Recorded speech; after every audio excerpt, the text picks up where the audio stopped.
এই কুরবানির গোশত জমা করে রাখা যাবে কিনা? আছে না? কথা বলেন। অনেকে ধারণা বা এটা হাদিসেও আসছে, কারণ হাদিস থেকে জানা যে 3 দিনের বেশি গোশত খাওয়া যায় না। আসলে এটা একটা সময়ের জন্য ছিল, ভালো করে বোঝেন। মুসলিম শরীফ হাদিস নাম্বার 4997। কত? 4997। এখানে আসছে এটা একটা সময়ের জন্য ছিল।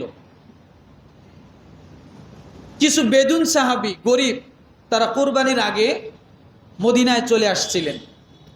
রসুল তাদের সমাগম দেখে ওই সময় মদিনার নিকট মদিনাবাসীদেরকে রসুল বললেন, এবারের মাংস, এবারের গোশত তোমরা 3 দিনের বেশি রাখিও না।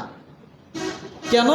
ওই গ্রাম্য সাহাবাই কেরাম যে শহরের মধ্যে আসছে তাদেরকেও যেন কি সাহাবীরা দিয়ে দেয়। যদি রাখতে না পারে তাহলে কি করবে? অবশ্যই দিতে হবে।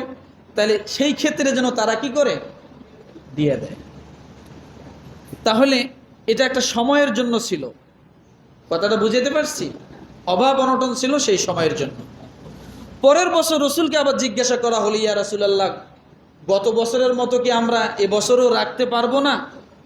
রসুল এই মুসলিম শরীফের 4997 নম্বর হাদিসটি আপনি পড়ে দেখবেন। রসুল বলছেন, এবার তোমরা রাখো, খাও, যতদিন ইচ্ছা জমা করে রাখো। কথাটা কি বুঝাতে পারছি? তাহলে প্রথমে দেওয়ার কথা আছে না নাই? কথা বলেন।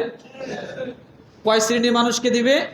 অর্থাৎ নিজে খাবে, আত্মীয় স্বজন এবং ধৈর্যশীল অভাবগ্রস্ত যারা হঠাৎ অভাবী হয়েছে অসুস্থতার কারণে বিভিন্ন। 3 নম্বরে প্রকৃতপক্ষে যারা সায়েল, মানুষের কাছে চেয়ে বেড়ায়, মানুষের কাছে চেয়ে খায়, অভাবী, গরিব, ফকির, মিসকিন, এদেরকে দেওয়া। মনে থাকবে? এরপরে কয়দিন জমা করে রাখতে পারবে? নিজের যতটুকু মানুষকে দেওয়ার পরে যতটুকু থাকে, এটা সে যদি সারা বছর রেখে খায়, এটাতে কারো কোনো সমস্যা নেই। আমি এই বছরেরটা যদি ও বছর খাই, আমার যতটুকু আছে অতটুকু যদি আমি খাই, এটাতে কোনো সমস্যা? রসুল নিজে বলেছেন এটাতে কোনো সমস্যা নেই। তাইলে খাওয়া যাবে।